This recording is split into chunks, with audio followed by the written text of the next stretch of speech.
The following is a semi-professional... fuck it, read it yourself. Welcome back to Nihilhalla. How was your poop? It was a good plort. Oh god, now I gotta come out the other end. Now you plort it out your mouth. Oh god. Hey, I got Star Mail overnight. Let's see what...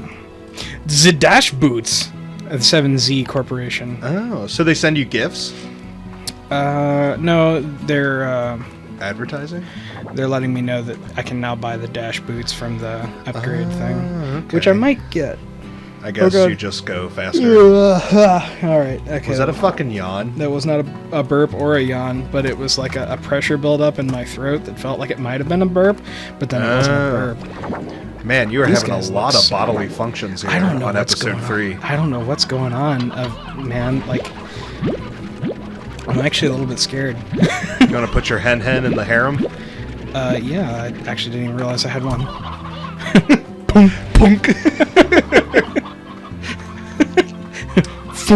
I wouldn't want to live in this world, but I'd love to visit just for the ability to have such wanton...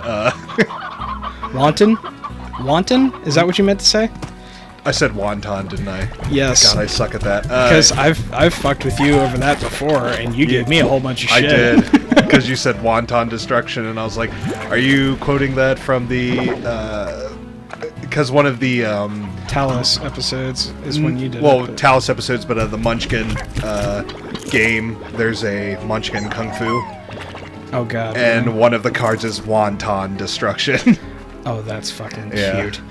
But anyway, Isn't that so fucking adorable? I would love to do some wanted destruction in this world because of all the bounciness. Yeah, actually, no food for you. That Munchkin game is actually a lot of fun for combining with other Munchkin games because it gives you fighting styles, which goes well with, Never played Munchkin. It's... I know what it is. It's basically... You got a plort collector. Yeah, I know, but I'm collecting the plorts manually because the plort collector isn't doing its job. Oh. Because I don't also have an auto feeder.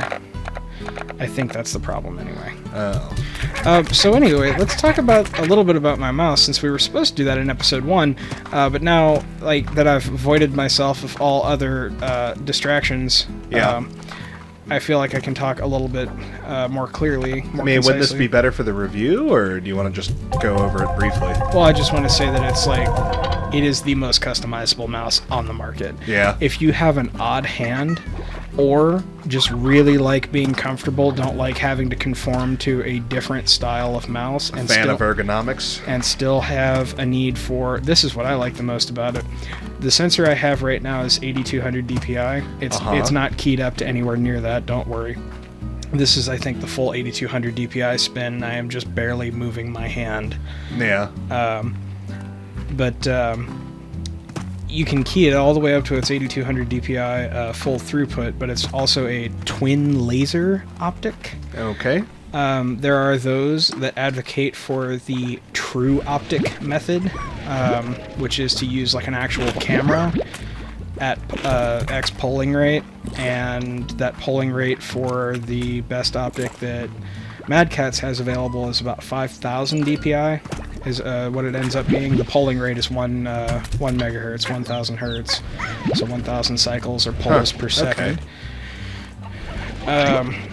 The thing that I find the most amusing, though, there is a tabby with a carrot in its mouth. That is adorable. Into the vacuum as hell! I'll leave him. Anyway, he's trying to be a bunny slime, I guess. Jesus! Alright. Slime janitorial duties. Anyway, so the 5000 DPI sensor that's available from Mad Catz is pretty, like, slick. There's a lot of people that have advocated for that as opposed to these incredibly high DPI sensors. They prefer the 5000, what's, quote, true sensor or something like that, I think is what they called it. And that's... I think that's from PixArt, and then there's another PixArt sensor that is the laser optic, similar to this one, that caps out at like either 6400 or 8200, I can't remember. And they switch out. Yeah, and you can swap them out. They are not hot swappable. and I'll go over that in the review when we do the review of this thing.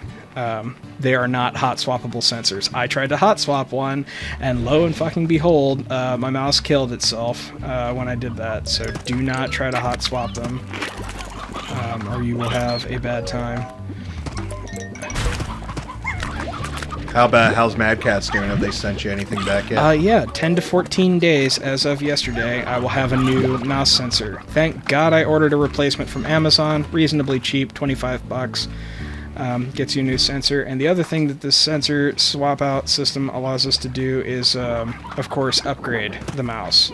It gives us that opportunity. Don't believe the lies that they say, though. It's not future-proof. Like anything, they're probably going to phase it out. No such thing. They're probably going to phase out that design in 2 to 3 years. I can't guarantee one way or the other. They say it's future-proof. I have never believed a company to date when they've said something was future-proof. Another one! Well, I guess they're not as rare as I thought they were, those slimes. Well, as, you know... I don't know, I think, you know, as different things, perhaps they'll make different sensors different suited for other things. One of the things I've enjoyed about the Rat and the one that you gave me, the last one you had, I love its ability to map out a mouse pad really well. No matter where I put it, it can tell that it's in the center and will, you know, read very well to where it's at. That's got a lot to do with the polling rate and just the sensor that was used for the old Rat 9, which I loved my Rat 9. Still love it. That's why I gave it to you as opposed to throwing it away. Oh yeah, it's wonderful. I really enjoy it. So very smooth, and one of the things I've loved about it is my giant quadcadilla hopping paws and just the ability to put larger... If you folks love customizable things and you have mongoloid hands like I do, or any other... I don't know, if you just like your hand to be comfortable, like Neil was saying, I can sit my entire hand on it and just glide away. I usually have my hand dragging on a regular size mouse. So if you can't like keep other slimes in the other pens, will they kill each other, or? No, just the possibility of them eating each other's plorts exist. Well, that's gotta stop.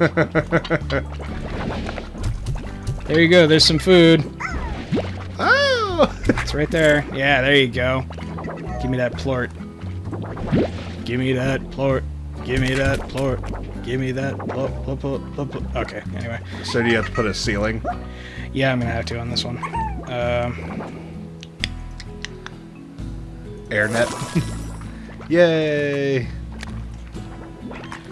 So why not just put an AirNet on those rock slimes? Why'd you build a double high?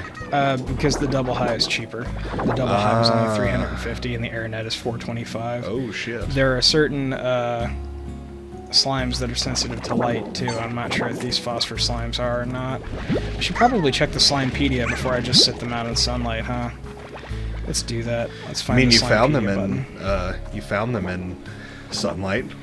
That's true, but they were also inside a box. Let's check the Slimepedia. Yeah, Slimepedia. All right. Slimes. Pink Phosphor slime. Favorite food is a Q-berry. These guys like heartbeats. Okay. Yeah, right. Teehee. Oh, and these guys really like the stony hens. Okay. So these guys like Q-berries. Come out at night, flying about the moonlit range upon their translucent wings. And you have found 2 in the daylight. Yes. Plortonomics, the luminescent compound found within Phosphorus slime. Phosphorplorts. That was fucking me up so hard because I was seeing all the P's and I was like, can produce light for over 100 years? Jesus. Whoa. Making it an incredibly eco-friendly form of illumination on Earth. Cities across the globe are slowly switching over to phosphor light, saving trillions of gigawatts of energy daily. Plus, if you rub the stuff in your hair... 8.1 gigawatts! Plus, if you rub the stuff in your hair, it glows and looks really cool. Man, that is one thing that I am going to have to say right goddamn now. They're sentient again, as you can see. Son of a bitch! Stop that! No! Get back in there. Stay. Stop learning. You're not allowed to learn. Ooh, you can feed that Q-berry to your phosphorus slimes. Yeah, I gotta put a hood tent thing on this, the solar shield. Yeah. So I gotta sell my rock plorts that I don't have because I haven't been feeding my rock slimes.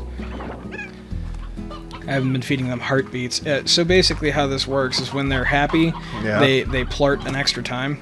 Okay. So if you feed them their favorite food, you get 2 plorts instead of 1. Ah. So basically what I need to do is get myself a nice farming setup and continue to focus on just the rock slimes for now and sell these pink plorts. To get some type of ceiling. Yeah. My farming Have you setup, found a limit yet to how many plorts can fit in a pen? slimes can fit in a pen? Yeah, slimes can fit in a pen. Fuck, I don't know. We're both getting tongue twisted. I know. It's contagious. Well, in the next episode of Nihilhalla, we don't sound like such fucking dunderheads. No promises that we can't keep, Roman. Next time, nondescripts.